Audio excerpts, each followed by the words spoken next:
What you'll want to do is head on over to Google. All right, so you'll want to head to the homepage of Google.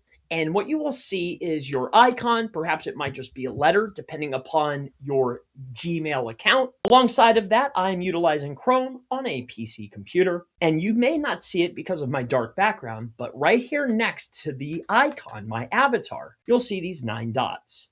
Now, what you'll want to do is you will want to click on the Google Business Profile Manager icon. And what will pop up is one or multiple businesses. It might look different than mine. You will see a list of your businesses. Now, this is one way that you can access your Google Business Profile once it's set up through the manager.